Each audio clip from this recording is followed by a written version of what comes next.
गुरुमिलित श्री गुरुवे नमः। श्री चैतन्य मनः विष्टां स्थापितं येन भूतले स्वयं रूप कदा मह्यं ददाति शपदान्तिकम्।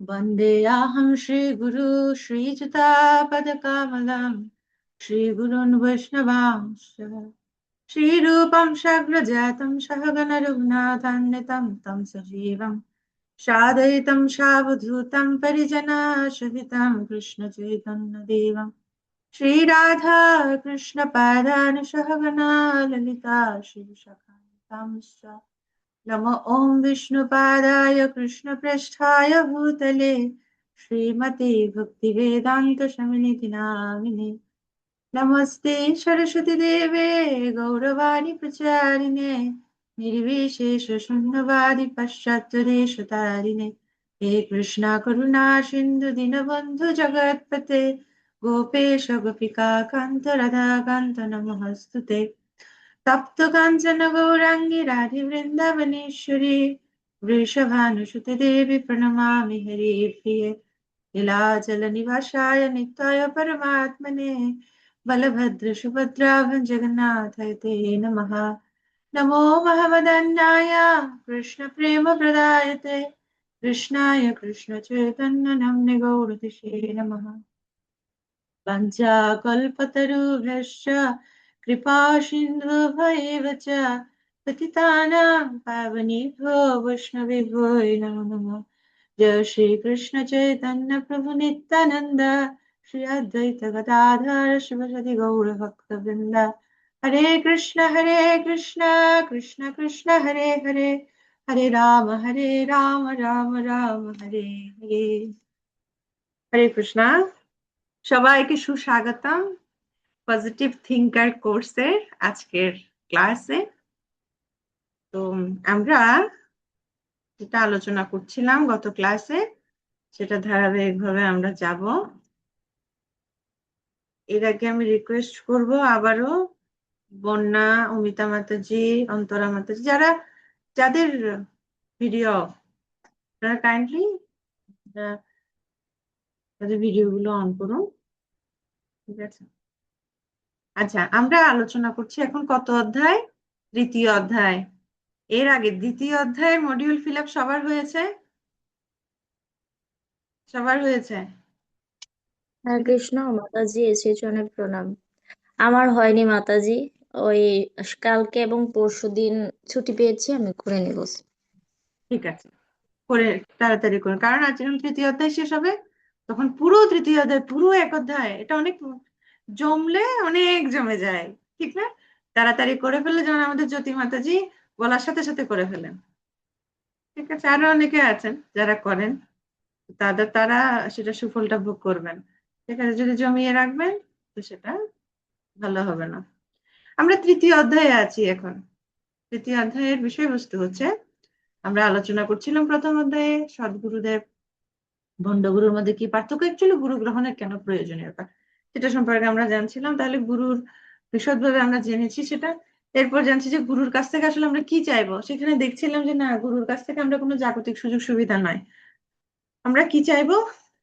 আমরা শাস্ত্র অধ্যয়ন করবো। আমরা গুরুদেবের তত্ত্বাবধানে শরণাগত হয়ে, গুরুদেবের প্রতি পূর্ণ শরণাগত হয়ে আমরা ভগবত ভক্তি অনুশীলন করবো। তো সেখানে হচ্ছে আমরা ভগবত গীতা সেকেন্ড চ্যাপ্টারটা ছিল যে আমরা ভগবত গীতা কিভাবে, কি ভাব নিয়ে আমরা অধ্যয়ন করব, ভগবত গীতার অধ্যয়নের জন্য আমাদের কি কি যোগ্যতা প্রয়োজন, ভগবত গীতা কেন এত শ্রেষ্ঠ, এইসব বিষয়গুলো আমরা দ্বিতীয় অধ্যায়ে জেনেছিলাম। এখন তৃতীয় অধ্যায় খুব ইম্পর্টেন্ট, সেটা হচ্ছে শিষ্যের কি যোগ্যতা, শিষ্যের কি বৈশিষ্ট্যগুলো থাকা দরকার। তা আমরা যদি বইয়ে দেখি, আমরা গতদিন গতদিন আমরা প্রথমে দেখছিলাম, দুটো ভিডিও দেখেছিলাম, আপনাদের মনে আছে ভিডিওর কথা? দেখছিলাম যে কিভাবে আমাদের আধুনিক প্রযুক্তিগুলো আমাদের সমস্যার সমাধান করতে পারে না, তাই না? তো সেখানে আমরা দেখছিলাম যে প্রথম একটা ভিডিও দেখেছি যে মোবাইলের প্রতি আসক্তি, সেখান থেকে আমরা কিছু প্র্যাকটিস করছি কিনা ব্যক্তি জীবনে, সেরকম আসক্তি বর্জন করছি কিনা। হ্যাঁ, আচ্ছা, সেকেন্ড ভিডিওতে দেখছিলাম যে আমরা যত সহজ করতে চাই জীবনটাকে প্রযুক্তির ব্যবহার করে, ততটা সহজ হয় না। ঠিক না? সবকিছু কি করছে, অডিওতে বলছে, অর্ডার দিচ্ছে, কিন্তু যে মাত্র দাঁতের অপারেশন করালো, ভয়েস রিকগনাইজ করতে পারছে না ডিভাইস, পুরো অনেক কষ্ট, জীবন জীবন অনেক কষ্টের হয়ে গেছে। তার চেয়ে বরং মডিউল করে করছে, তালা চাবি দিয়ে খুলছে, জীবন কত সহজ। এই জীবনটা আমরা প্রযুক্তিগত ভাবে জীবনের সমস্যার সমাধান করতে চাইবো, সেটা সমাধান নয়। যেমন আমাদের যে কি বলতে চান? হ্যাঁ,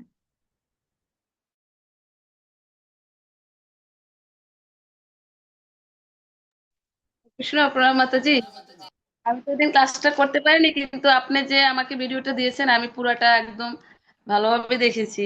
তো এখানে আমার যেটা আপনি যে কথাটা এখন বললেন যে মূল আসি, আসলে এটা এটা ঠিক আছে। এটা এখন আমি যে জিনিসটা আমার কিন্তু আবার মোবাইলে যে মানে গুরুদেবের প্রবচন, প্রভুপাদের প্রবচন, তারপরে বিভিন্ন কথাগুলো আছে, এটা কি আমরা দেখাটা কি এটা কি ঠিক হবে কি না? মানে যেটা কোয়েশ্চেন, হচ্ছে হ্যাঁ, গুড কোয়েশ্চেন। সেজন্য আমাদের নিজেদেরকে যাচাই করা উচিত, মানে সবসময় কি করা উচিত, আমাদেরকে চেক করা উচিত। ঠিক আছে? অনেক সময় হয় কি, আমরা মনে করি যে না, আমি তো ভালো কিছু করছি, ঠিক আছে, তো এর মধ্য দিয়ে অ্যাকচুয়ালি ভালোটা না হয়ে আমরা অনেকটা ইন্দ্রিয় তৃপ্তির প্রতি আসক্ত হয়ে যায়। তো সেজন্য কি করা উচিত, সেজন্য যে আপনি বলছেন যে আমরা শ্রবণ, অবশ্যই শ্রবণটা খুব যথাযোগ্য সূত্র থেকে সিস্টেমেটিক ওয়েতে করা উচিত। যেমন যারা খুব ভালো সাধনা করে, তারা খুব গুছানো, ঠিক আছে, তারা যেমন যেখানে মন বিক্ষিপ্ত হবে না, যেমন বিশেষ করে তারা লেকচার শ্রবণ করে আহ ইসকন ডিজায়ারটি বা বাণীপেডিয়া, বাণীবেস, ওখান থেকে, যেখানে অনেক বেশি ভ্যারাইটিস আসে না। কিন্তু ইউটিউব থেকে শুনলে কি হয়, অনেক সময় একটা শুনছি, নিচে আরো কিছু শর্টস চলে আসে, বা নিচে আরো অনেক কিছু চলে আসে, ওইটা একটু দেখি। তো শুনেছি, দেখা যাচ্ছে গুরুদেবের লেকচার শুনেছি 30 মিনিট, কিন্তু শর্টস দেখে ফেলেছি 3 ঘন্টা। ঠিক আছে? বা আবার অনেক সময় মনে হয় যে আরে আমি এতক্ষণ তো লেকচার শুনলাম, এখন 2 মিনিট শর্টস দেখলে কিছু হবে না। তো মায়া প্ররোচনা করার একটা সুযোগ থাকে, সেজন্য যারা ভালো ভক্তি করে তারা আহ, হয় ডাউনলোড করে নেয়, ঠিক আছে, মানে নিজেদেরকে বিশ্বাস করতে নেই, নিজেকে বিশ্বাস করতে নেই। ঠিক, আমি খুব ভালো, আমি আমি বিচলিত হব না, এরকম কনফিডেন্স রাখতে নেই। ঠিক আছে? তো সেজন্য সবসময় শ্রবণ কীর্তন করা উচিত, কিন্তু সেটা কন্ট্রোলড উপায়ে, নিয়ন্ত্রিত উপায়ে। কিরকম নিয়ন্ত্রিত উপায়? যাতে আমি অন্য কিছু দ্বারা প্রভাবিত না হই। আর বিশেষ করে অবশ্যই শ্রবণের ক্ষেত্রে গুছানো শ্রবণ হওয়া উচিত। অনুমোদিত ছাড়া, প্রামাণিক কর্তৃপক্ষ ছাড়া অন্য কারো শ্রবণ, কারো প্রবচন শ্রবণ করা উচিত নয়, স্ট্রিক্টলি নিষিদ্ধ। আর শ্রবণের ক্ষেত্রেও আমরা নিজেরা বিবেচনা করতে হবে, যদি গুছানো শ্রবণ হয় খুব ভালো হয়। যেমন প্রভুপাদের সমস্ত লেকচার গুলো গুগলে আছে, আপনারা গুগলে বাণীপিডিয়া দিয়ে সার্চ দিবেন, তো সেখানে সমস্ত লেকচার গুলো সাল অনুসারে হাজার হাজার লেকচার, ঠিক আছে, গুছানো করে আসবে। গুরু মহারাজের আছে, ঠিক আছে, যে কোনো আমাদের ইসকন ডিজায়ার ট্রিতে অডিও দিয়ে সার্চ দিবেন, ওখানে সব ISKCON Swami's, ISKCON প্রভুজিস, ISKCON matajis, এমনকি বাংলা ফোল্ডার, ইংলিশ ফোল্ডার। ওকে, আমি এখানে আপনাদেরকে দেখাই, আমি দেখানোর অপশন আছে, করতে হবে, শেয়ার দিতে হবে, স্ক্রিন শেয়ার। ওকে, আমি কম্পিউটার থেকে না, আমি আপনাদেরকে জাস্ট দেখানোর জন্য বলছি। স্ক্রিনে দেখা যাচ্ছে, পুরো স্ক্রিনটাই দেখা যাচ্ছে না?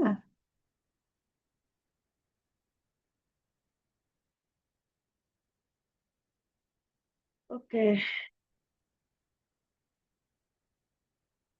আপনারা ফোনে, আমি জাস্ট কম্পিউটারে দেখাচ্ছি, আপনারা আপনাদের মোবাইলে দেখতে পারেন।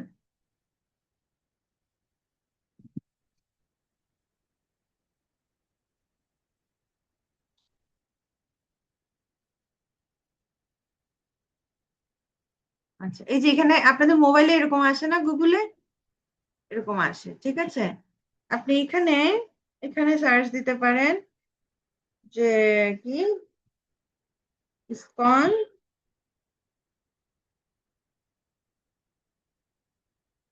ডিজায়ার অডিও,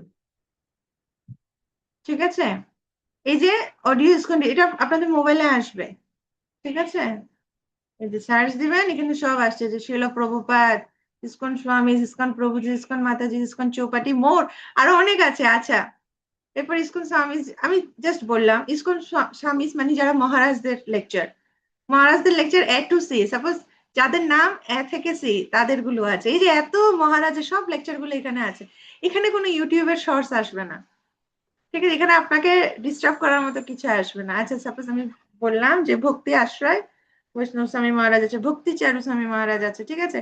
এই যে আপনি ফোল্ডার এখানে ক্লিক করলেন, আচ্ছা এখানে কি আছে দেখুন, এখানে এত লেকচার আছে, বাংলা লেকচার আছে 10টা ফোল্ডার। বাংলা লেকচারে গেলেন, বাংলা লেকচারে দেখুন ভগবত গীতার উপর কয়টি ক্লাস, ভগবত গীতার উপর 2টা ফোল্ডার আছে, আবার চৈতন্য চরিতামৃত আদি, এগুলো সব লেকচার, এগুলো ফোল্ডার। এবার ভগবত গীতার উপর কয়টা ক্লাস আছে, এগুলো সব বাংলা ক্লাস, ঠিক আছে? কতগুলো ক্লাস, এই যে সবগুলো এখানে আছে, আপনি জাস্ট শুনবেন, ঠিক আছে? চৈতন্য চরিতামৃত অর্থাৎ প্রভুপাদ কথা, হিজ হোলিনেস ভক্তিচার্য স্বামী গুরু মহারাজ প্রভুপাদ কথার জন্য খুব প্রসিদ্ধ। এই যে এগুলো সব বাংলা ক্লাস, ঠিক আছে? এই যে এইভাবে দিবেন, এগুলো শুনতে পারবেন, এখানে ক্লিক করবেন আর, ঠিক আছে, শোনা যাবে। বুঝা গেল? এভাবে সব মাতাজি, যেমন আপনি যদি যার ক্লাস শুনতে চান, যে সমস্ত মহারাজদের ক্লাস আছে, আপনি যদি ইংলিশ শুনতে চান, হিন্দি শুনতে চান, বাংলা শুনতে চান, সব মহারাজরা আছে। যেমন ইসকন মাতাজিস, এটা সবাই অনেক সিনিয়র মাতাজিরা, যারা ইন্টারন্যাশনাল প্রিচার, জগত্তারিণী মাতাজি, দীনশরণ মাতাজি, দেবকী মাতাজি, এই ক্লাসগুলো সব আছে। যদি আপনারা বাংলা শুনতে চান, যারা বাংলা লেকচার আছে যাদের, আপনারা শুনতে পারেন। এই যে সব মাতাজিদের ক্লাস আছে, ঠিক আছে? জাস্ট আমি আপনাদেরকে দেখালাম, তো এখান থেকে শুনতে পারেন, এটা হবে সিস্টেমেটিক, ঠিক আছে? আরো আছে, প্রভুপাদের লেকচারও আছে, তো এখান থেকে শুনলে এটা খুব সিস্টেমেটিক হবে, ভালো হবে, এটা গুছানো হবে, ঠিক আছে? ইউটিউবে হলে তো কত কিছু আসে, কত কিছু যায়, মন বিক্ষিপ্ত হতে পারে। আচ্ছা ঠিক আছে, আমরা আবার ক্লাসে ফিরে যাই তাহলে। আচ্ছা শিল্পী মাতাজি, হ্যাঁ কি বলতে চাচ্ছেন? না মাতাজি, মাতাজি গুগলে যে সার্চ করতে হবে, কি লিখে সার্চ করতে হবে এটা আমি বুঝতে পারিনি মাতাজি। Desire tree audio, ISKCON desire আমাদের অডিও, ঠিক আছে? আরো অনেক আছে, আপনি যেটা দেয়া, যেমন প্রভুপাত হলে বাণীপিডিয়া আছে, ঠিক আছে? আরো হিজ গ্রেস রাধেশ্যাম প্রভু হলে রাধেশ্যাম প্রভু দিয়ে সার্চ দিলে ওনার ওয়েব পেজ, মানে অনেক আছে, আমাদের সারা জীবনে আমরা শুনে শেষ করতে পারবো না, ঠিক আছে? অনেক অনেক লেকচার আছে, আমরা জাস্ট ইচ্ছা করলে হবে, আমরা বাসনা করলে হবে। আচ্ছা, তো ভালো হলো আপনারা জেনেছেন, এইভাবে শুনবেন, ঠিক আছে? এটা অথেন্টিক, এর মাধ্যমে আমরা অনেক বেশি পুষ্ট হতে পারবো। আচ্ছা, আমরা তো গত দিনে আমরা এটা দেখছিলাম যে শিষ্যের কি কি যোগ্যতা থাকা প্রয়োজন। আমরা ভগবত গীতার শ্লোকটা দেখছিলাম না, 2য় অধ্যায় 7 নং শ্লোক, কার্পণ্য দৌষু উপহত স্বভাব। তো প্রথমে একটা বিষয়, আমি বই দেখাচ্ছি স্ক্রিনে, আপনারা বইটা দেখতে পাচ্ছেন, আপনাদের সামনে বই আছে। তো এখানে প্রথম যে বিষয়টা, সেটা হচ্ছে গুরু গ্রহণের ক্ষেত্রে আমাদের কোনো জাগতিক যোগ্যতার প্রয়োজন হয় না, বা জাগতিক যোগ্যতার নিরিখে আমার গুরু গ্রহণ প্রয়োজন কি প্রয়োজন না, এটা ডিপেন্ড করে না। কেউ বলতে পারে যে আমি অনেক উচ্চ বংশে জন্ম, আমার অনেক ডিগ্রি আছে, আমি পিএইচডি করেছি, আমার গুরু গ্রহণের কি প্রয়োজন? তো আসলে বিষয়টা সেরকম নয়। কেন? কারণ আমরা শাস্ত্রে দেখতে পাই, যেমন অর্জুন, তিনি গুরু গ্রহণ করেছেন, কিন্তু তার যদি যোগ্যতার ক্ষেত্রে আমরা দেখি, তার কাছে সমস্ত বিদ্যা তার রপ্ত ছিল, তিনি অত্যন্ত মেধাবী ছিলেন, অত্যন্ত সৌম্য দর্শন ছিলেন, তিনি খুব অস্ত্রবিদ্যায় পারদর্শী ছিলেন, আগ্নেয়াস্ত্র, তার কাছে অনেকগুলো অস্ত্র ছিল, তিনি দেবতাদের আহ, সাথে মানে যুদ্ধ করে, দেবতাদের পক্ষে যুদ্ধ করে তাদেরকে বর লাভ করেছিলেন, শিবের কাছ থেকে বর লাভ করেছিলেন। তো জাগতিক যোগ্যতার বিচারে মনে হতে পারে তো স্বয়ংসম্পূর্ণ, আসলে নয়, আসলে কি হতে হবে, তারও গুরু গ্রহণের প্রয়োজন, কারণ তিনি সমস্যায় কারো অধীনস্থ থাকতে হয়, তাই তিনি বলছেন শিষ্যস্তে অহং স্বাধীনতাম প্রপন্নম। আমি এখন তোমার শিষ্য, সর্বতভাবে তোমার শরণাগত। ঠিক আছে? তো সেজন্য একজন গুরুর খুব প্রয়োজন। তো সেজন্য জাগতিক যোগ্যতার কোনো মূল্য নেই। একজন গুরুর শরণাপন্ন হওয়ার জন্য এটা ডিপেন্ড করে না যে আমরা জাগতিক ভাবে কি বংশে, আমরা আমাদের কতটুকু সৌন্দর্য, আমাদের কত ধন সম্পদ রয়েছে, আমাদের কত পড়াশোনার শিক্ষাগত যোগ্যতা রয়েছে, এই বিষয়গুলো মুখ্য নয়। এগুলো কোনো কিছুই নির্ভর করে না। আমরা ধীরে ধীরে দেখবো কিভাবে নির্ভর করে না।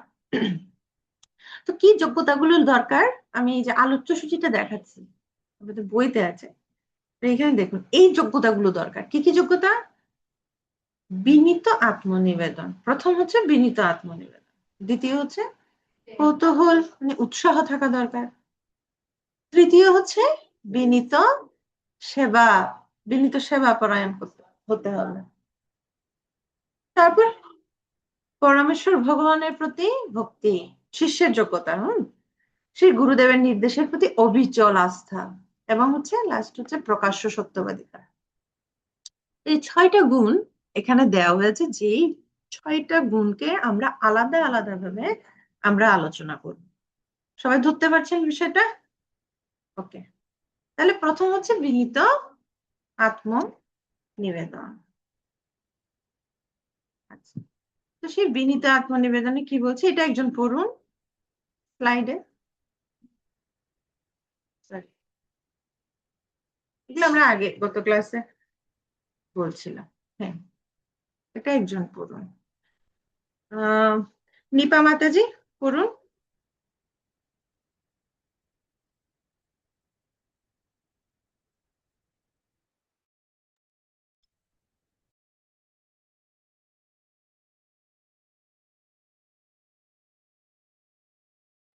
নিপা মাতাজি, আপনি শুনতে পাচ্ছেন আমাকে? নিপা, হরে কৃষ্ণ মাতাজি, আমি হ্যাঁ হ্যাঁ, আপনি একমাত্র নিপা মাতাজি আছেন। বলুন। এখানে তো যেটা আলোচিত বিশেষময় ওটা পড়বো। আচ্ছা, স্লাইডে এক নাম্বার আছে সেটাই, স্লাইডে যেটা লেখা, স্লাইড দেখতে পাচ্ছেন না আপনারা? আলোচ্য সূচিতে আছে। আলোচ্য সূচিতে আছে? সরি, হ্যাঁ, ওটা দেখা যাচ্ছে। আমি সেই জন্য কনফিউজ ছিলাম। ঠিক আছে, সরি। ওকে, এখন দেখতে পাচ্ছি। মাতাজি, মাতাজি আরেকটা কথা। হ্যাঁ।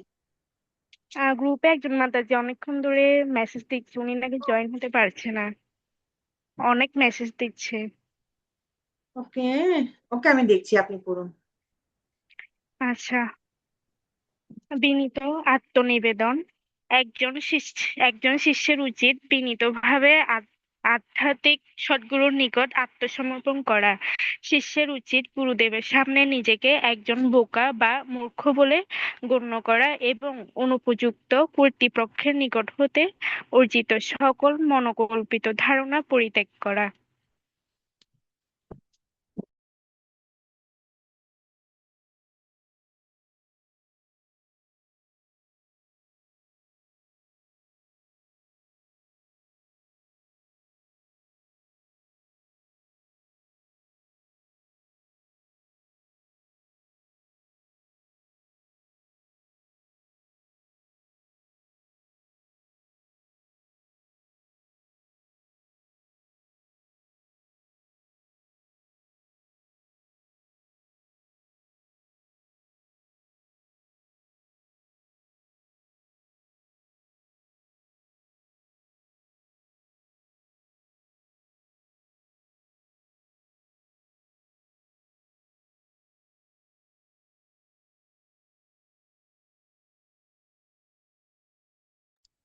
হ্যাঁ, তাহলে এখানে কি বলা হচ্ছে যে বিনীতভাবে একজন শিষ্যের উচিত সদ্গুরুর নিকট আত্মসমর্পণ করা। কিভাবে? বিনীতভাবে।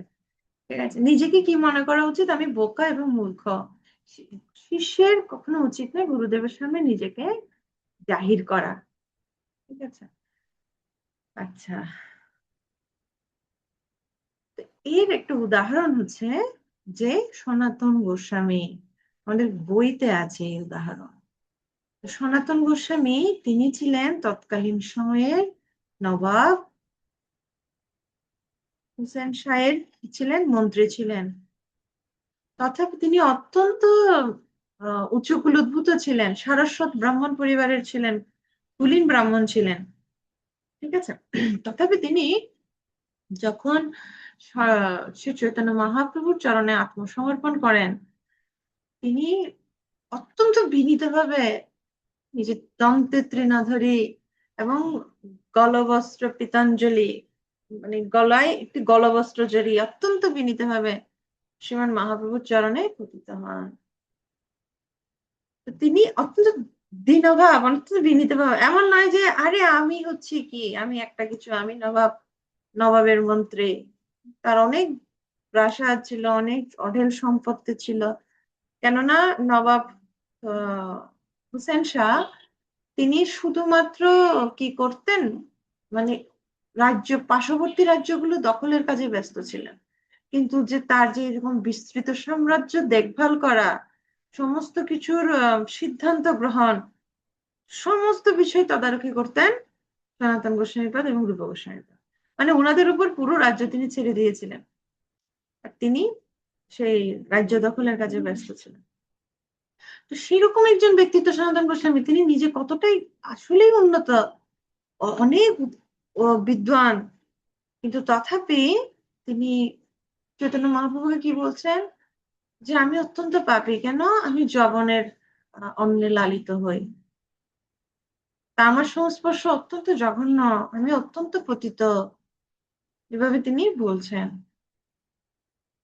তো এই সনাতন গোস্বামী পাদ যখন প্রথম দেখা হয়, তো এর পরবর্তীতে জগন্নাথপুরীতে যখন শ্রী চৈতন্য মহাপ্রভু অবস্থান করছিলেন, তো জগন্নাথপুরীতে সনাতন গোস্বামী পাদ মহাপ্রভুর সাথে মিলিত হতে যাচ্ছেন। তো কিভাবে যাচ্ছেন, এখানে দুটো পথ আছে। একটা হচ্ছে সিংহদ্বারের সামনে দিয়ে যাওয়া। তো সিংহদ্বারের সামনে দিয়ে গেলে সেই জায়গাটা শর্টকাট, ইজি রাস্তা, পিচ ঢালা রাস্তা, সহজ হয়। আর দ্বিতীয় রাস্তা হচ্ছে কি নীলাচলের সমুদ্র তীরে উত্তপ্ত বালু দিয়ে যাওয়া। তো সনাতন গোস্বামী পাদ তিনি নিজেকে এতটা, এটা কৃত্রিম না, অনেক সময় আমরা মুখে বলি আমি আমি দীনহীন নিচু পতিত, মানে মুখে বলি, কিন্তু হৃদয়ে ভাব কি আমি, আমাকে কেন সম্মান দিচ্ছে, আমাকে কেন হরে কৃষ্ণ, মানে নিজে হৃদয় থেকে দিন না, কিন্তু মুখে দিন। কিন্তু সনাতন গোস্বামী পাদ তিনি শুধুমাত্র মৌখিক ভাবে নয়, তিনি অন্তত তিনি অ্যাকচুয়ালি তিনি এতটা তৃণাদপি নিচে না, এতটা বিনয়। তো তিনি মহাপ্রভুর সাথে মিলিত হতে যাচ্ছিলেন যে নীলাচলের উত্তপ্ত বালুকা দিয়ে। এবং আমরা জানি যে গরমের সময়, মানে জ্যৈষ্ঠ মাসে, বৈশাখ জ্যৈষ্ঠ মাসে যখন অত্যন্ত গরম, তখন এমনিতেই ভারতের তাপমাত্রা অত্যন্ত, মানে অনেক বেশি থাকে। আর এমনিতে তো অনেক বেশি, তার মধ্যে যদি সমুদ্র তীরের বালি, ওহ, অনেক উত্তপ্ত। আর এটা দীর্ঘ পথ, আর সনাতন গোস্বামী পাদ সেই তপ্ত বালুর উপর দিয়ে তিনি যাচ্ছিলেন এবং তার পায়ে ফুসকা পড়ে গেছে। তখন মহাপ্রভু চিন্তা করছেন কিভাবে, তুমি কোন পথ দিয়ে এসেছো, তখন যখন তিনি খুলে বলছেন আমি এই পথ দিয়ে এসেছি, তখন বলছে কেন তুমি এই সংক্ষিপ্ত রাস্তা দিয়ে আসোনি কেন? তো বলছে না, এটা সিংহদ্বার। তো সিংহদ্বার দিয়ে কি হয়, সমস্ত পান্ডারা, সমস্ত ভক্তরা জগন্নাথ দর্শনে যায়। তো বলছে আমার সংস্পর্শে, আমার স্পর্শে তারা অপবিত্র হবে, তারা তো ভগবানকে দর্শনে যাচ্ছে, ভগবানের সেবা করতে যাচ্ছে, আমি নিচু, আমি যবনের অন্নে লালিত হই, আমি অত্যন্ত পতিত, তা আমাকে দর্শন করলে তারা অপবিত্র হবে। তো তখন বলছে যদিও তোমার স্পর্শে পবিত্র হয় দেবমুনিগণ, যে এই সনাতন তোমার স্পর্শে দেবতা মুনিগণ পর্যন্ত পবিত্র হয়, তথাপি ভক্ত স্বভাব মর্যাদা লক্ষণ, মর্যাদা পালন হয় সাধুর ভূষণ। সনাতন গোস্বামী পাদ নিজেকে অত্যন্ত পতিত, অত্যন্ত নম্রভাবে তিনি নিজেকে উপস্থাপন করছেন। হ্যাঁ, তিনি বলছেন যে সবাই আমাকে পণ্ডিত বলে, আমি নিজেকে পণ্ডিত বলে মনে করি, কিন্তু আসলে আমি হচ্ছি মূর্খ। ঠিক আছে। আচ্ছা। তো তিনি বলছেন যে আমি আমি প্রশ্ন করছেন। তা আমরা দেখছি যে শিষ্যের উচিত বিনীতভাবে শরণাগত হওয়া, তদ্বিদ্ধি প্রণিপাতেন। প্রণিপাতেন মানে শরণাগত হওয়া, এরপর কি পরিপ্রশ্নেন, তত্ত্ব জিজ্ঞাসা করা। তো তিনি জিজ্ঞেস করছিলেন যে আমি কে, আমি কেন ত্রিতাপ ক্লেশ আমি ভোগ করছি, আমি কিভাবে এই জড়বন্ধন থেকে মুক্তি লাভ করব। তো নিজের আধ্যাত্মিক উন্নতির সম্পর্কে প্রশ্ন করা, এটা হচ্ছে শিষ্যের উচিত। আচ্ছা, স্লাইড দেখা যাচ্ছে? স্লাইড দেখা যাচ্ছে? স্লাইড দেখা যাচ্ছে না, একটু সমস্যা। আচ্ছা,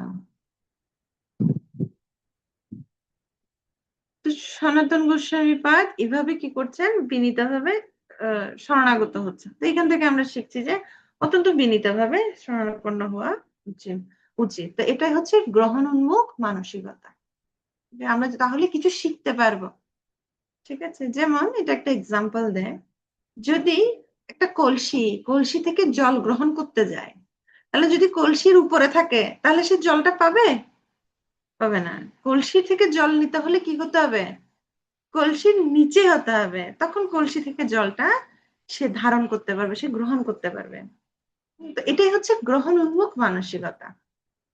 এটা বলছে যে উর্বর জমিতে বীজ বপন করলে তা যেমন বর্ধিত হয়, স্বাস্থ্যবান পুরুষ যখন মহিলার গর্ভ সঞ্চার করেন তখন ঠিক যেভাবে করে সন্তান ভূমিষ্ঠ হয়, ঠিক তেমনি সদ্গুরু শিষ্যের হৃদয়ে এই দিব্য জ্ঞানের আলোকবর্তিকা তিনি প্রজ্বলন করেন। ভক্তিলতা বীজ তিনি বপন করেন শিষ্যের হৃদয়ে। তো যদি জাগতিক যোগ্যতা বা প্রতিষ্ঠার সম্মান থাকে, তাহলে সেটা শিষ্যের হৃদয়টা কি বলা হচ্ছে, নিষ্ফলা জমি। যদি আমাদের অহংকার থাকে তাহলে সেই জমিতে কোনো বীজ বপন হবে না। আমরা দেখছিলাম মৃদঙ্গ শিক্ষকের গল্পটা গতকালকে দেখছি। আচ্ছা, তাহলে বিনীত আত্মনিবেদন তার এক্সাম্পল আমরা দেখেছি সনাতন গোস্বামী পাঠের। আমাদেরও কি হওয়া উচিত, অত্যন্ত বিনীতভাবে প্রার্থনা করা উচিত যে আমি কখন আমার শ্রী গুরুদেবের আশীর্বাদ, শ্রী গুরুদেবের চরণাশ্রয় আমি লাভ করব। এটা নিজেকে একটা কিছু ভাবা উচিত নয়। আচ্ছা, সেকেন্ড হচ্ছে কি কৌতূহল। শিষ্যের উচিত বিনীতভাবে জীবনের লক্ষ্য সম্পর্কে জানতে চাওয়া, পরিপ্রশ্নে না। তো ভাগবতমে একাদশ স্কন্ধের কথা বলা হচ্ছে, তসমাৎ গুরুম প্রপদ্যেত জিজ্ঞাসু শ্রেয় উত্তম। কি জানতে চাওয়া উচিত, শ্রেয় উত্তমম, শ্রেয় বস্তু সম্পর্কে জানা উচিত। ঠিক আছে, গুরুদেবের কাছ থেকে কি জানতে চাইবো, যে কোনো কিছু নয়, যে এই জগতের লোকেরা সবাই গুরু কেন গ্রহণ করে, জাগতিক সুযোগ সুবিধার জন্য। আমি যাতে শান্তিতে থাকতে পারি, আমার যাতে টাকা পয়সার অভাব না হয়, একটু দেখে দেন আমার কখন কি আছে, মানে এসব বিষয়গুলো নিয়ে কিভাবে ইন্দ্রিয় সুখ ভোগ করবো। কিন্তু অ্যাকচুয়ালি গুরুর কাজ আরো বেশি। এই শিষ্যকে যদি এই সমস্ত বিষয় দিয়ে গুরু সন্তুষ্ট করে রাখে, তাহলে সেই গুরু তাকে প্রতারণা করছে, তার সাথে প্রতারণা করছে। কেননা আমাদের কর্মফল অনুসারে এটা আমাদের ভোগ করতে হবে।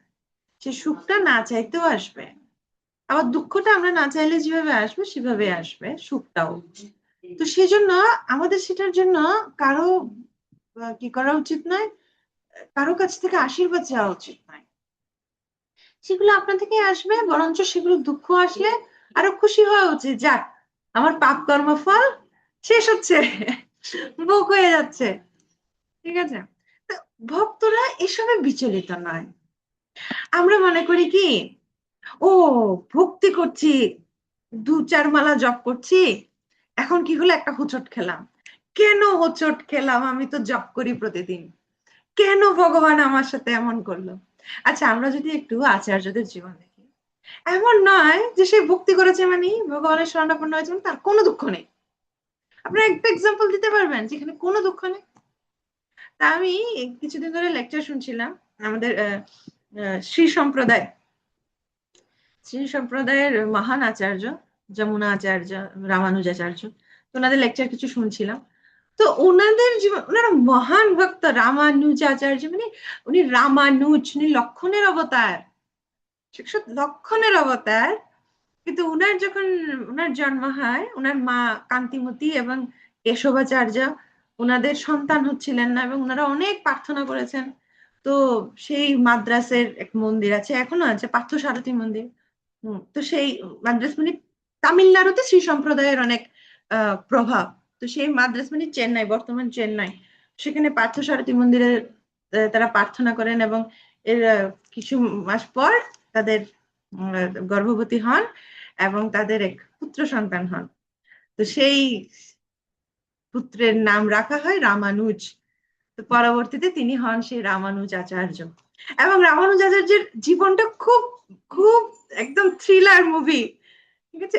এত সহজ নয়, এত সহজ নয়। উনি যে গুরুকুলে ছিলেন, সেই গুরুদেব ছিলেন মায়াবাদী। কিন্তু সেই গুরুদেব ছিলেন কি, পুরা পৃথিবীর একমাত্র সেরা অধ্যাপক।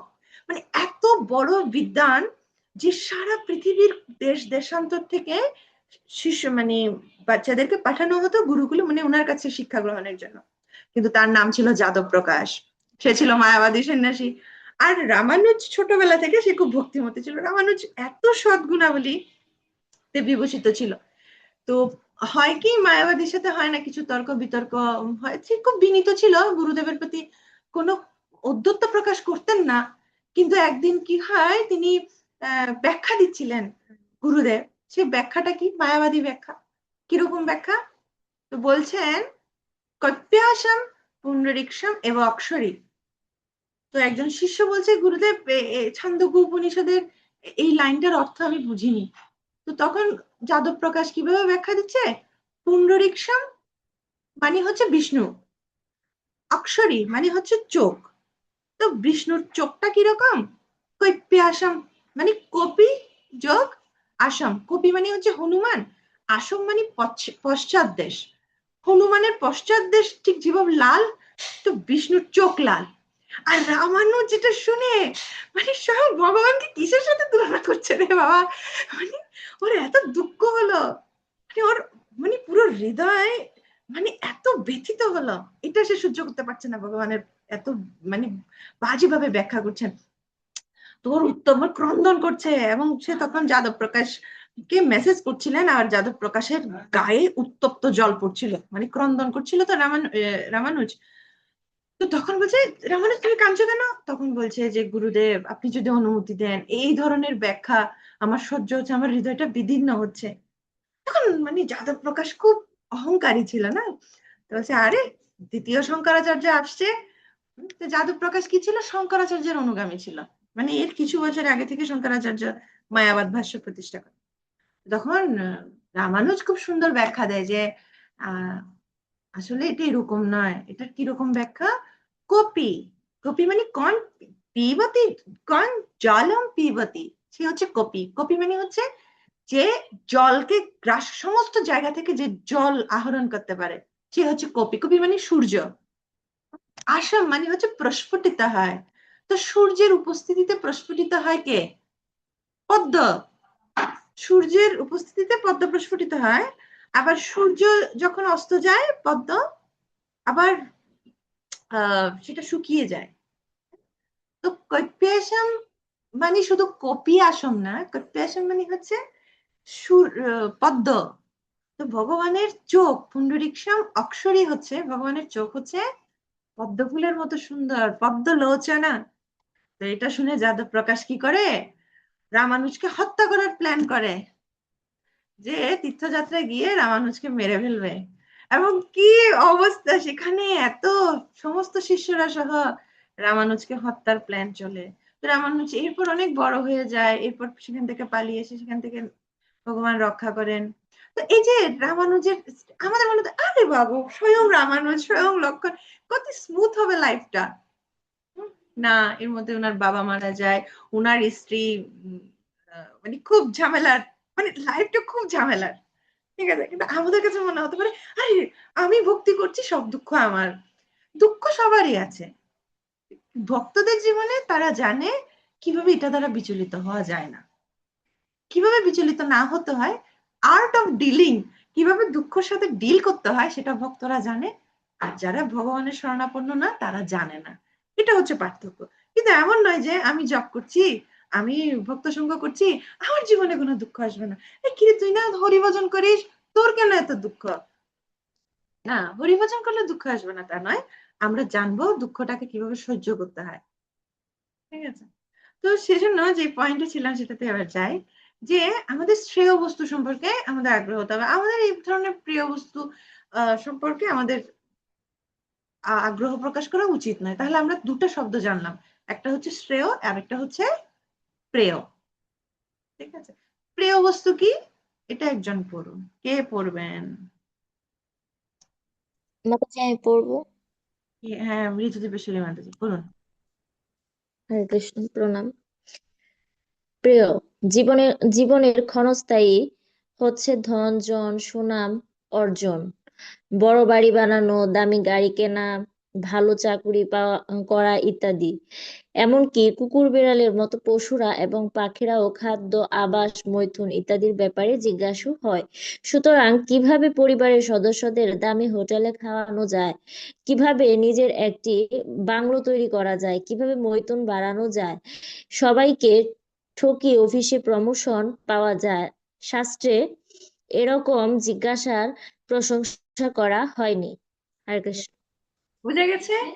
তো এসব ব্যাপারগুলো, এগুলো পশু পাখিদের মধ্যেও স্বাভাবিক প্রবৃত্তি আছে। কিন্তু আমরা যদি একটু বিচার করে দেখি, যারা কৃষ্ণ ভক্তি আমরা অনুশীলন করছি না, তাদের ক্ষেত্রে শুধুমাত্র এই একটাই একটাই চিন্তা, আমরা কিভাবে ভালো থাকবো, কিভাবে ভালো ইনকাম করব। কেউ যদি মনে করে ও আমার মেয়ের ছেলেটা ভালো পড়াশোনা করে, মানে ভালো এক জায়গায় চান্স পেয়েছে, আর আমাদের গাড়ি আছে, বাড়ি আছে, আমি জীবনে সবকিছু পেয়ে গেছি, ঠিক আছে, তাদের এটুকুই হচ্ছে স্যাটিসফ্যাকশন। কিন্তু অ্যাকচুয়ালি শাস্ত্রে কি বলা হচ্ছে, এই ধরনের প্রচেষ্টা করার কথা বলা হচ্ছে না, এগুলো প্রশংসনীয় নয়।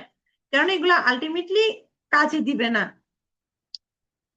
এগুলোর জন্য পশু পাখিরাও চেষ্টা করে, একজন পশু সেও চেষ্টা করে তার পরিবারকে নিরাপদে রাখতে।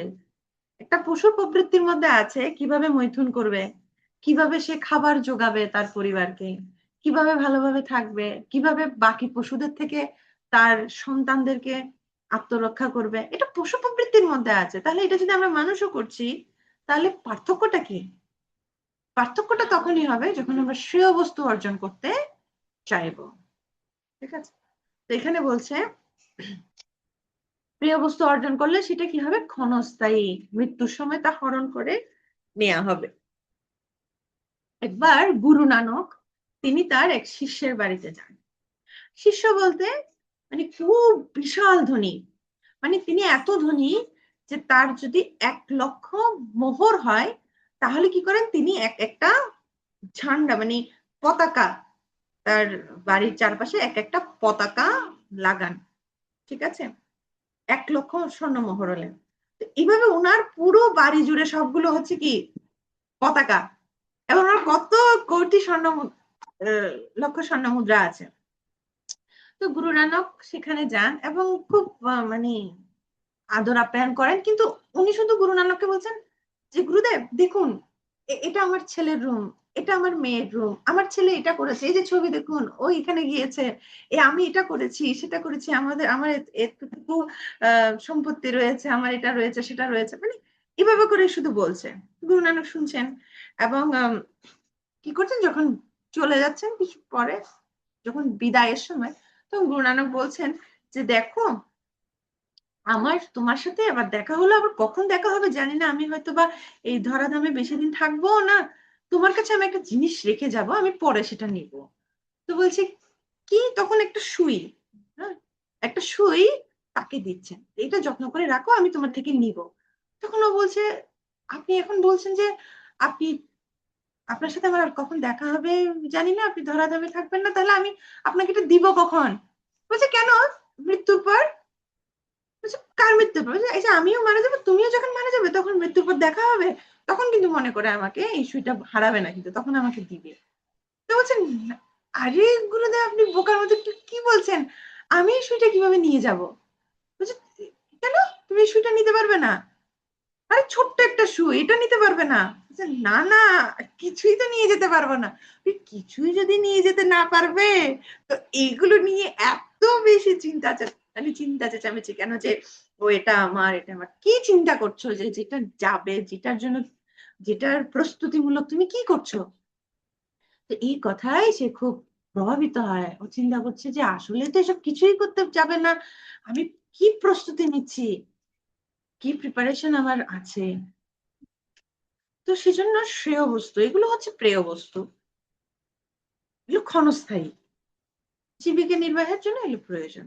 কিন্তু শ্রেয় বস্তু হচ্ছে কৃষ্ণ ভাবনাময় হওয়া এবং ভগবত ধামে ফিরে যাওয়া। তাহলে আমাদের সমস্ত দুঃখের নিবৃত্তি হবে। আমরা এখন চাচ্ছি আমরা সুখে থাকবো, ভগবত ধামে গেলে আমরা অনন্ত সুখ পাবো। এখানের সুখ হচ্ছে দণ্ডজনে রাজা যেমন নদীরে চুবায়। এখানে সুখটা কিরকম?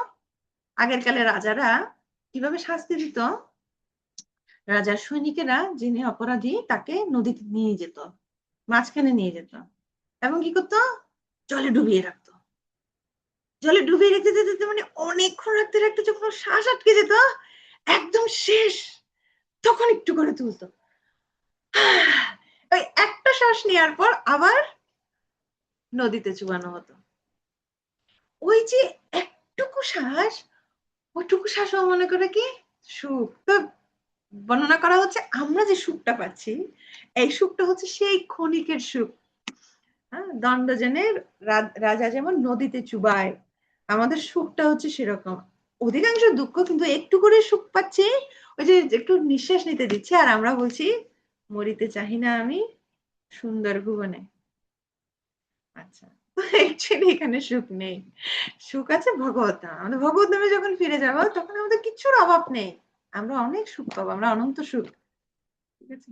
তো সেজন্য শিষ্যের আগ্রহ থাকতে হবে যে আমার কি করা উচিত, আমি কেন দুঃখ পাচ্ছি, আমার জীবনের যথার্থ অর্থ কি, যথার্থ লক্ষ্য কি, আমি কি করলে আমাকে আর এই জন্ম মৃত্যুর চক্রে আসতে হবে না। তাহলে দুটো বিষয় আমরা জানছি, একটা হচ্ছে প্রেয়, একটা শ্রেয়। আর দুটো বিষয় আমরা জানবো, আপনার বইয়ে দেখবেন, এটা নেক্সট টপিক হচ্ছে গৃহস্থ এবং গৃহমেধি। দেখি কার আইডিয়া আছে, গৃহস্থকে গৃহমেধিকে। আমরা পড়েছি, গ্রন্থে পড়ছি, যারা প্রতিদিন গ্রন্থ অধ্যয়ন করছেন অনেকবার করে পড়ছি।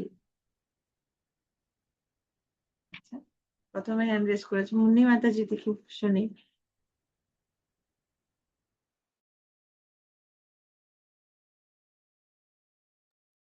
মুন্নি মাতাজি। হরে হ্যাঁ। কৃষ্ণ মাতা। হ্যাঁ, গৃহস্থ হচ্ছে যে তারাই যারা পরিবার, মানে স্ত্রী পুত্র সন্তানদেরকে সবাইকে নিয়ে কৃষ্ণ বর্ণামৃত থেকে ভগবদ্ধামে ফিরে যাওয়ার চিন্তা করে। আর গৃহমেধি হচ্ছে তারাই যারা জড়জগতে সুখ ভোগ করবে, বা ওই তো যেটা আপনি বলেছেন যে গাড়ি কিনবে, বাড়ি কিনবে, যৌন সুখ, বাচ্চাদেরকে নিয়ে চিন্তা করবে, বিদেশে পাঠানো, উন্নত শিক্ষা। তো এইগুলা আর পরবর্তী জীবনের জন্য কোনো চিন্তা নাই, সবকিছু এখানেই রেখে যাবে যে পেয়, ওইটা নিয়ে যারা থাকতে আগ্রহী তারাই গৃহমেধি। হরে কৃষ্ণ মাতা, প্রণাম। রীতা দীপেশ্বরী মাতাজি। হরে কৃষ্ণ মাতাজি তো বলেই দিলেন। আচ্ছা, সেম সেম বিষয়টাই না? আচ্ছা, আমরা দেখি এখানে কি বলছে। আচ্ছা, জ্যোতি মাতাজি পড়ুন তো গৃহস্থ এই স্লাইডটা। হরে কৃষ্ণ, প্রণাম। শাস্ত্রে গৃহস্থ জীবনে দুটি পরিভাষা করা হয়েছে, একটি হচ্ছে গৃহস্থ এবং অন্যটি হচ্ছে গৃহমেধি। গৃহস্থ হচ্ছেন তারা যারা জীবনের চরম উদ্দেশ্য উপলব্ধি করে স্ত্রী পুত্র সহ ভগবত ভাবনায় জীবন যাপন করেন। অপরপক্ষে গৃহমেধীদের কোনো ভগবত তত্ত্ব জ্ঞান নেই, তারা জীবনের পরম লক্ষ্য সম্পর্কে অবগত নয়। তারা নিষিদ্ধ খাদ্য ভক্ষণ, যৌন সুখ ভোগ, দীর্ঘ সময় ঘুমানো, সমাজে প্রতিষ্ঠিত হওয়ার উদ্দেশ্যে সসৃষ্ট কর্তব্য সম্পাদনের জন্য গাধার মতো পরিশ্রম করে দুর্লভ মানব জীবনের অমূল্য সময় অতিবাহিত করে। এ ধরনের গৃহমেধীরা ছল চাতুরি করে একে অপরের হিংসা করার মাধ্যমে অন্যদের বিপদে ফেলে আনন্দ পায়। তারা নিজ স্বার্থ সিদ্ধি করে একের পর এক দুঃখের সাথে সংগ্রামের মাধ্যমে সুখ লাভ করে থাকে। সামাজিক, অর্থনৈতিক, রাজনৈতিক, বৈজ্ঞানিক ও অন্যান্য বিষয়ে শোনার জন্য তাদের অনেক সময় রয়েছে। বিভিন্ন ধরনের মানসিকতার মানুষকে আকর্ষণ করার জন্য বিভিন্ন ধরনের সাহিত্য রয়েছে।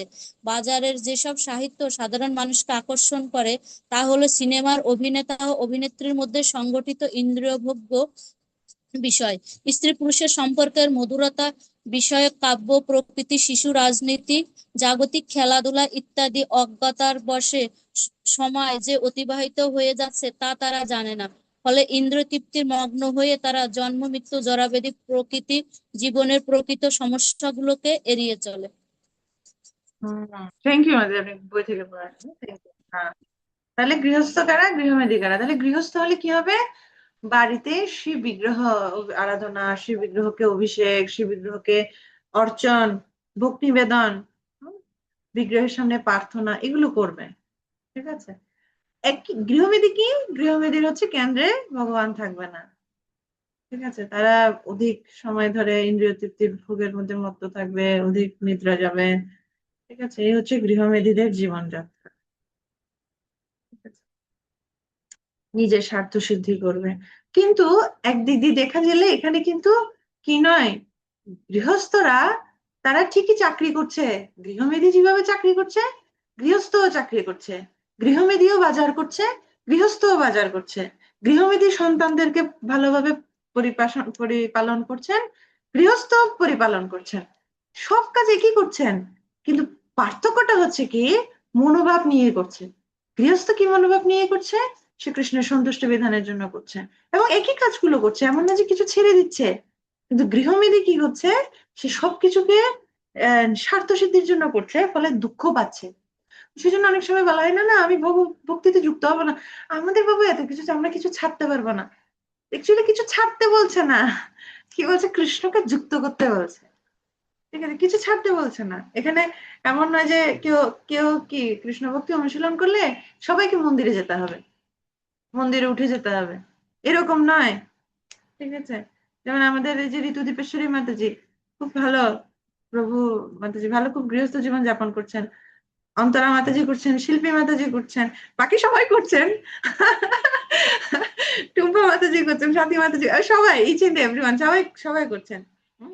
তাহলে আমরা এক্সাম্পল দিতে পারি যে আপনাদের, এমন না যে কারো যদি ধারণা হয় না না বাবা আমরা ঘর বাড়ি ছেড়ে মন্দিরে উঠে যেতে হবে, না, মন্দিরে উঠতে হবে না। ঠিক আছে, জাস্ট আমাদের মনোভাবটা করতে হবে। তো গৃহমেধী তারা সব করে, এসব করেও কিন্তু তারা সুখে থাকতে পারে না। তো তারা জানে না যে তাদের অজ্ঞতার বশে যে সময় যে অতিবাহিত হয়ে যাচ্ছে, তারা সেটা জানে না। তো এই সমস্যাগুলো তারা এ করতে পারে না, কাটিয়ে উঠতে পারে না। তাই শ্রেয় অনুসন্ধান করা আমাদের কর্তব্য। তো বেদে কি নির্দেশ দিচ্ছে? তমসো মা জ্যোতির্গময়। জ্যোতির্গময়, জ্যোতির্গময় মানে হচ্ছে জ্ঞানের আলোয় আলোকিত হও। তমস মানে অন্ধকার। তাহলে বেদ আমাদেরকে কি নির্দেশ দিচ্ছে? অন্ধকার থেকে আলোয় আসার জন্য বলছে। ঠিক আছে। সেজন্য আমরা অন্ধকারে আছি মানে কি, আমরা সঠিকভাবে ভগবত ভক্তি অনুশীলন করছি না, সেটা হচ্ছে অজ্ঞানতার অন্ধকার। সেখান থেকে আমাদের তত্ত্ব অনুসন্ধানের মাধ্যমে চিন্ময় জগতে যেতে হবে। চিন্ময় জগৎ হচ্ছে আলো। ন তৎ ভাসয়তে সূর্য, ন শশাঙ্ক ন পাবক, যদ্গত্তা ন নিবধ্যন্তে তদ্ধাম পরম মম। ঠিক আছে। আচ্ছা, তো এখন আমরা দেখবো নেক্সট গুণ শিষ্যের, সেটা হচ্ছে কি, বিনীত সেবা। শিষ্যের কি উচিত? বিনীতভাবে সেবা করা উচিত। এটা আগেও বলছিলাম যে কোন, অনেক সৌন্দর্য, অনেক ধন সম্পদ, অনেক বংশ বংশ অহংকার এসব থাকা উচিত নয়। তো এগুলো থাকলে এখানে একটা খুব সুন্দর এক্সাম্পল দিচ্ছে। সেগুলো কিরকম? ডুবন্ত মানুষের মাথায় মুকুটের মতো। আরে যে মানুষ ডুবে যাচ্ছে, সে যদি মুকুটের প্রতি খুব অহংকার করে যে আমার মুকুট আছে, ওই মুকুটটা তাকে আরো দ্রুত ডুবাবে, তাই না? মুকুটের ভারে সে আরো বেশি ডুববে। তো সেজন্য এ সকল যোগ্যতার কোনো প্রয়োজন নেই, এই সকল যোগ্যতার অহংকার দেখানোর প্রয়োজন নেই। ঠিক আছে। মিথ্যা অহংকার হয়, যার ফলে কি হয়, আমাদের বাধা হয়, শরণাগত হতে এটা বাধা দেয়। যেমন আমরা জানি আমাদের পরম আচার্য সরস্বতী পার্শ্ববর্তী শিলা ভক্তি সিদ্ধান্ত সরস্বতী ঠাকুর, যিনি হচ্ছেন আমাদের শিলা প্রভুপাদের গুরুদেব। এসি ভক্তি বেদান্ত স্বামী শিলা প্রভুপাদের গুরুদেব হচ্ছেন ভক্তি সিদ্ধান্ত সরস্বতী ঠাকুর। তিনি অনেক উচ্চশিক্ষিত ছিলেন, তিনি অনেক এবং খুব তেজস্বী ছিলেন। তবে তিনি কার নিকট শরণাগত হয়েছেন? শিল গৌরকিশোর দাস বাবাজি মহারাজের নিকট। এবং ভক্তি সিদ্ধান্ত সরস্বতী ঠাকুরের পিতা ছিলেন তৎকালীন ম্যাজিস্ট্রেট। এবং কিরকম ম্যাজিস্ট্রেট ছিলেন? যে ইংরেজ সরকার, মানে তিনি চাকরি থেকে অব্যাহতি দেওয়ার ঘোষণা দিয়েছেন মাত্র, ইংরেজ সরকার কৃষ্ণনগর থেকে মানে রেল করে দিয়েছে, মানে উনার জন্য, শুধুমাত্র একজন ব্যক্তির জন্য উনার ঘর পর্যন্ত রেল লাইন করে দিয়েছেন, উনি যাতে যাওয়া আসা করতে পারেন। এবার কেমন ব্যক্তিত্ব ছিলেন! যারা সপ্তাহের উপর চলে যেত যে কাজগুলো করতে, উনি সেই কেসগুলো হচ্ছে 0.5 ঘন্টার মধ্যে সমস্যা সমাধান করে দিতেন। সেরকম মহান ব্যক্তির ছেলে হচ্ছেন ভক্তি সিদ্ধান্ত সরস্বতী ঠাকুর। তো তিনি শিল গৌরকিশোর দাস বাবাজি মহারাজের নিকট দীক্ষা গ্রহণ করেন। কিন্তু গৌরকিশোর দাস বাবাজি মহারাজ ছিলেন অত্যন্ত বিনীত, এবং তিনি গ্রহণ করতে চাননি।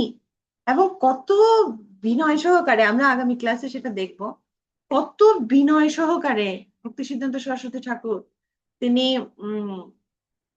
শরণাগত হয়েছেন। ঠিক আছে, কত বিনয় সহকারে তিনি নিজেকে গ্রহণ করার জন্য আহ গৌরকিশোর দাস বাবাজি মহারাজের নিকট নিবেদন করেছেন। এটা অভয়চরণ সিরিয়ালে খুব সুন্দর ভাবে হিজ হোলিনেস ভক্তি চারু স্বামী গুরু মহারাজ এটা দিচ্ছে। এই ক্লিপটা আমরা আগামী ক্লাসে দেখবো। ঠিক আছে, জাস্ট একটা বিষয় এটা বলে আমরা শেষ করব, সেটা হচ্ছে নরোত্তম দাস ঠাকুরের গুরু সেবা। নরোত্তম দাস ঠাকুরের গুরুদেব কে ছিলেন? লোকনাথ, লোকনাথ গোস্বামী। আমরা পড়ি না, লোকনাথ লোকেরও জীবনা। ঠিক আছে, তো সেই নরোত্তম দাস ঠাকুরের গুরুদেব হচ্ছেন লোকনাথ গোস্বামী। তাহলে আমরা বই থেকে একটু পড়বো। তো বই থেকে পড়ার কথা বলছে, বইতে আছে দেখুন কিভাবে নরোত্তম দাস ঠাকুর, তিনি ছিলেন, নরোত্তম দাস ঠাকুর কে ছিলেন? বিখ্যাত জমিদার। আপনারা কারা কারা রাজশাহী খেতুরিতে গিয়েছেন? খেতুরি ধামে কেউ গেছেন? খেতুরি ধামে ঋতুদেবেশ্বরী মাতাজি গেছেন, বন্যা গেছে। আচ্ছা, আমরা খুব সৌভাগ্য, মানে আমরা অনেক সৌভাগ্যবান সৌভাগ্যবতী, যেরকম মহান মহান আচার্যদের জন্মভূমি, এই মহান মহান আচার্যদের ভজনস্থলী আমরা আমাদের এখানে। আচ্ছা, তো সেই নরোত্তম দাস ঠাকুর তিনি বিখ্যাত, মানে বিশাল জমিদারের ছেলে। ঠিক আছে, তো সেই নরোত্তম দাস ঠাকুর তিনি যখন গুরু গ্রহণ করছেন লোকনাথ দাস গোস্বামীর কাছে, কত বিনীত। এটাই হচ্ছে বিনীত সেবা। কিভাবে বিনীত সেবা করছেন এটা আমরা একটু গ্রন্থ থেকে পড়ি।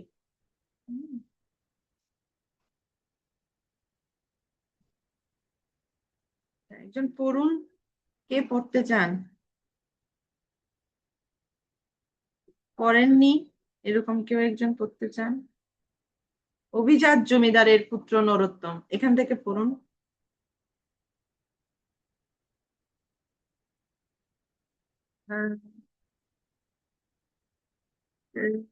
মীনাক্ষী কান্দুর্বিকা মাতাজি আছেন? হরে কৃষ্ণ মাতাজি। হ্যাঁ মাতাজি, পড়ুন, সেই প্যারাটা পড়ুন, অভিজাত জমিদারের পুত্র নরোত্তম।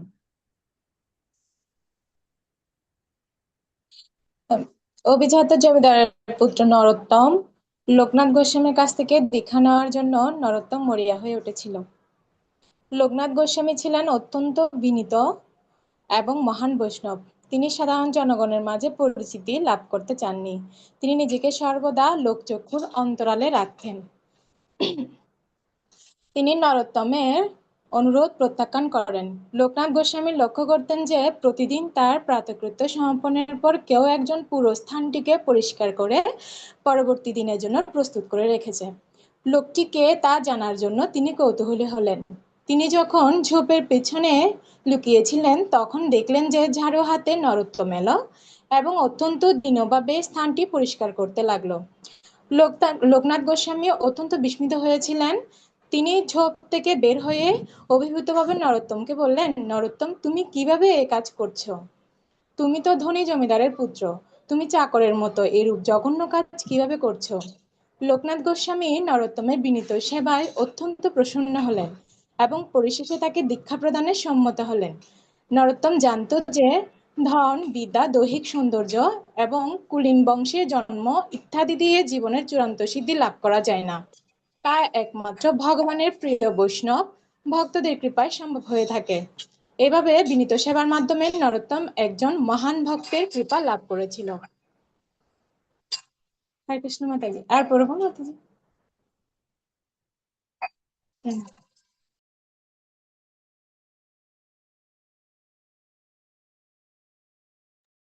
হরে কৃষ্ণ, ধন্যবাদ মাতাজি। হ্যাঁ, তাহলে আমরা এখানে কি দেখতে পাই? নরোত্তম দাস ঠাকুর তিনি মহান জমিদারের পুত্র হওয়া সত্ত্বেও কত বিনীত ভাবে গুরুদেবের খুব মিনিমাল যে সেবাগুলো, সেগুলো কত নিঃসংকোচে তিনি করছেন। এই হচ্ছে শিষ্যের জিত, গুরুদেবের বিনীত সেবক হওয়া, নিজের পদমর্যাদা যা কিছু থাকুক না কেন সেটার অহংকার না করা। ঠিক আছে, তাহলে এটা নরোত্তম দাস ঠাকুর, আমরা ভক্ত সিদ্ধান্ত সরস্বতী ঠাকুর, আমরা শিল প্রভুপাদ দেখতে পাই যে শিষ্যের অ্যাকচুয়ালি সফলতার সূত্র কি, একজন ব্যক্তির সফলতার সূত্র কি? সূত্র হচ্ছে গুরুদেবের নির্দেশ ভালোভাবে পালন। একজন শিষ্য যদি গুরুদেবের নির্দেশ ভালোভাবে পালন করে তাহলে সে সফল। ঠিক আছে, হরে কৃষ্ণ। আজকে আমরা এতটুকুতে রাখছি। আগামী ক্লাসে আমরা এর বাকিটুকু আমরা শেষ করবো, আমি সদাচার পাঠ আলোচনা করবো, তারপরে আমাদের পরীক্ষা হবে। তো যারা লিখেননি, যারা মডিউল ফিল আপ করেননি, মডিউল তাড়াতাড়ি আপনারা ফিল আপ করবেন। আর তৃতীয় অধ্যায়ের যারা ফিল আপ করেছেন, যারা করেননি সবার জন্য এখন বাড়ির কাজ, যেহেতু তৃতীয় অধ্যায় চলছে, আগামী ক্লাসে সেটা শেষ হবে। মডিউলের পড়া হচ্ছে ক বিভাগ। ঠিক আছে, ক বিভাগ পুরোটা 10টা প্রশ্ন রয়েছে। ঠিক আছে, ক বিভাগ পুরোটা আপনারা মডিউল ফিল আপ করবেন, হোমওয়ার্ক রইল। টুম্পা মাতাজি কিছু বলতে চান? হরে কৃষ্ণ মাতাজি, আমি নেট সমস্যার জন্য ওই যে গ্রহণ মুখের দুইটা উদাহরণ দিয়েছিলেন না, একটা কলসির আর একটা হচ্ছে উর্বর জমির। ওই যে কলসিটা আমি শুনতে পাই না মাতাজি, ওটা যদি একটু বলতেন। হ্যাঁ, না ওটা বলছিলাম যে আমাদের নিচু হতে হবে। ঠিক আছে, আমরা উদ্যত্ত প্রকাশ করলে আমরা কিছু শিখতে পারবো না, আমরা উন্নতি লাভ করতে পারবো না। ঠিক যেমন কলসি থেকে যদি কোনো পাত্রে জল সে গ্রহণ করতে চায়, তাহলে সে পাত্রটাকে কি করতে হবে? নিচু হতে হবে। সে যদি কলসির উপরে গিয়ে বসে থাকে তাহলে সে কখনো জল নিতে পারবে না, কলসি থেকে জল গ্রহণ করতে পারবে না। তো তাকে কি করতে হবে? কলসির নিচুতে যেতে হবে। ঠিক আছে, এই বিষয়টাই বলছিলাম। আর উর্বর জমি হচ্ছে, সেটা বলছিলাম যে যদি অহংকার থাকে, যার অহংকার, সেটা নিষ্ফলা জমি। কারো কোনো প্রশ্ন আছে?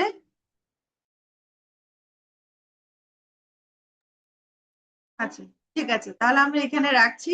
হরে কৃষ্ণ কৃষ্ণ কৃষ্ণ হরে হরে, হরে রাম রাম রাম হরে হরে।